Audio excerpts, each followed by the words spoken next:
the chase and the hunt, and I set the pace when I'm running. I always take what I want and I always... Hello guys, and welcome to another video.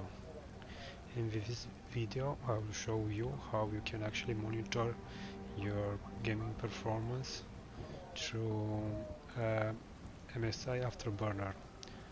This way you can have a better understanding of your current hardware performance, in the sense that it's if you need, for example, to run the game at 100 FPS, you can monitor it and adjust your settings in order for you to be able to achieve those frame rates. And I think MSI Afterburner is a good tool to achieve that. With this tool as well, you can check to see if you have some room to spare, in the sense that if your GPU is not fully utilized, close to 100%, this means that your CPU can't push it to its limits with the current settings, and you can actually increase a little bit the graphic settings, so you can have more or less the same frame rates but with better visuals. So to achieve this, we're going to try this on Gotham Knights. So I have a shortcut. As you can see, at the moment we don't have anything displayed. You press the shortcut and you have the frame rates and actually the run information displayed on your screen. So let me show you how to use this. So first you have to download MSI Afterburner. I will provide the link to download it from in the description, but you can probably find it on MSI website or on Google 3D. And now you have to go to settings, monitoring, and here we have a bunch of options that we can select in order for us to be able to see it. So for example, this FP usage is not selected. Now you should monitor this as well, but I really don't care about this one, so I'm not going to mark it in order for it to follow its statistics. So what do we care about? Usually we care about GPU temperature, so you have to enable this, and when you enable this, it's just go and show in on-screen display, and you can select between text and graph. I would recommend it to have like text, because it will show you the temperature like this. Also, I will recommend you to override group name and to name it as your GPU here, and because it's better, you can actually have a little bit more, you know for sure what is the GPU, and you have some info here.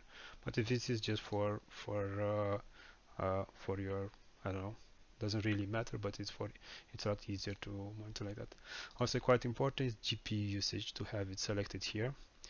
Why do I say this? Because for example, if you are using lower resolution or lower graphics settings, and you see that your GPU is not full and is not close to 100% usage, this means that you have room to increase graphics settings, and you can actually have close to the same frame rates with better graphics. And also I have here added my memory usage, and you'll see it here as well, to see how much memory is used, and from my total video memory. As you can see, I created another group here, RTX memory. And what else do I have here? So yeah, I have memory clock frequency, as you can see here, but correct clock actually I don't really care about. No, I have it as well here. It's, as you can see, it's here, but for me, because I have undervolted my GPU, it's game it's always close to 900, 0.900. So what else do we need to monitor? Usually it's good to monitor as well your CPU temperature, because if your CPU has high temperatures, it will throttle and you'll see the frequency going down, and this is not good. This means that maybe you have some issue with cooling or other major issues. So yeah, it's good to have that. It's good to know exactly the CPU temperature when you are playing a game to see exactly if it's going to throttle.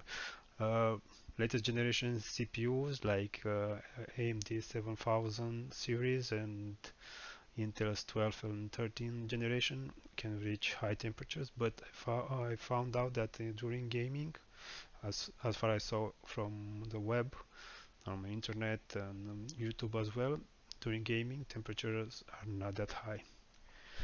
What else do we need? So let's scroll a little bit.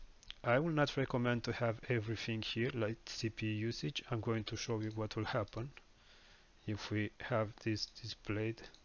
This one will display, this one will display as well, this one will display, and this one will display.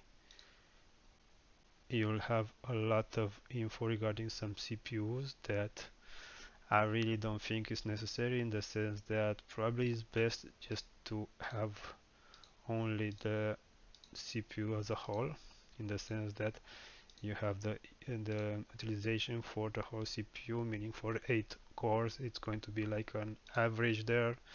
And as you can see here right now, and this can do CPU usage and also CPU clock. Again, if you select here show on screen display, show on screen display, I will not do for everything. You'll have a lot of CPUs displayed here and the frequency that each CPU is running, because we have an 8 core and it has hyper-threading, multi-threading. I think it's SMT for AMD. AMD is going to show 12 CPU, 16 CPUs. If you have 16 core from AMD, it will show you 32 cores, so it's going to fill up your whole screen here with your CPU, and I don't think we really need that. So let me disable this one as well, this one as well. We will keep only CPU usage, and then you care about CPU clock as well. You'll see that you can see it here. For example, my highest clock is it's reaching for 4900 because I have it with PBO enabled, and I think I have it. Max is 4850, but I increased it to 4900. Let's scroll a little bit down to see what we have here. So CPU power, you have it as well. We don't really need it for gaming, but it's just to show there.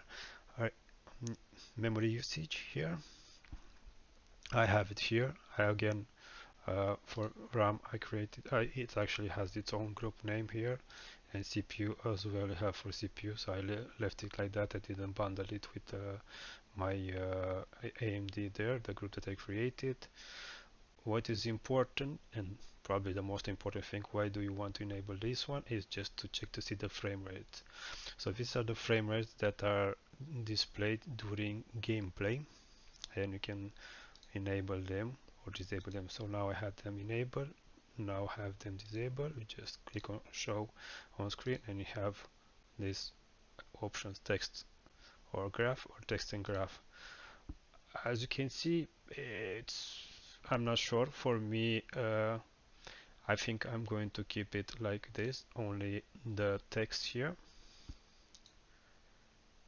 because I prefer to have like that. And I'm keeping the frame time here. You can see here the last frame time, and here you have a graph to see exactly what happened in the previous, I don't know, 10 seconds or something like that. I don't really know exactly how much time, or 20 seconds.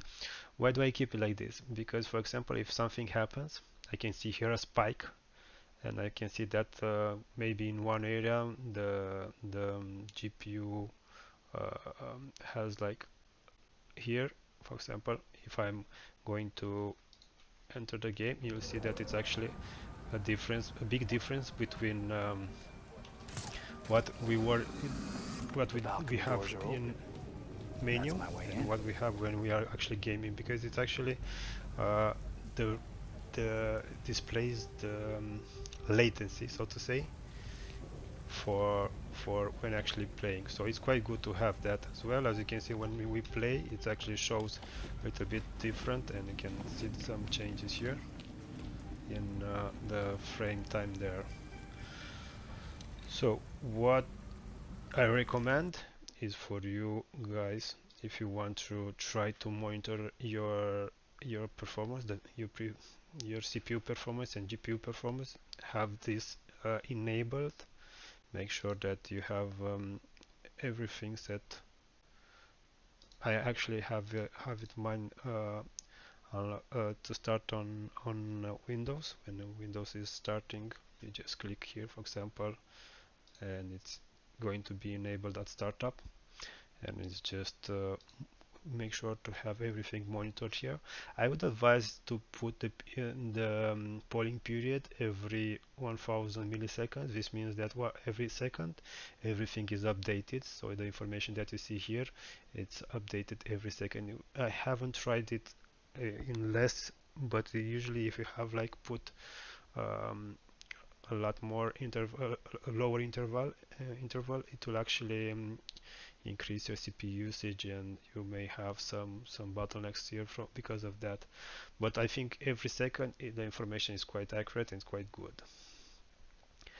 And yeah, this is actually, you have like, you can create here an on-screen display, you can create actually a shortcut, and you can enable and disable it anytime you want.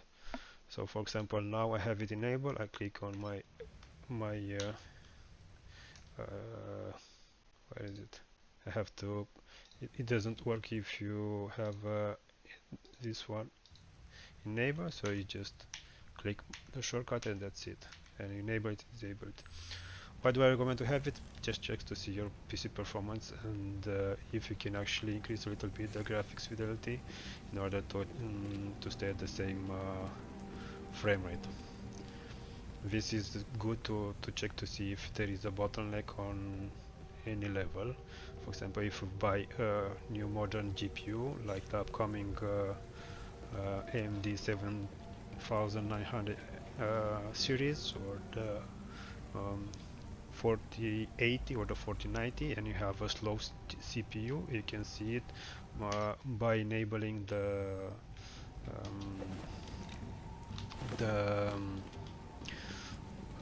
on-screen display graphics here, and you can see exactly how things are standing. And like I said, if you want to play at certain frame rate, you just check to see how to lower your settings, or maybe increase the settings, and play with that until you are hovering around the desired frame rate, and then probably you can disable it and don't use it anymore.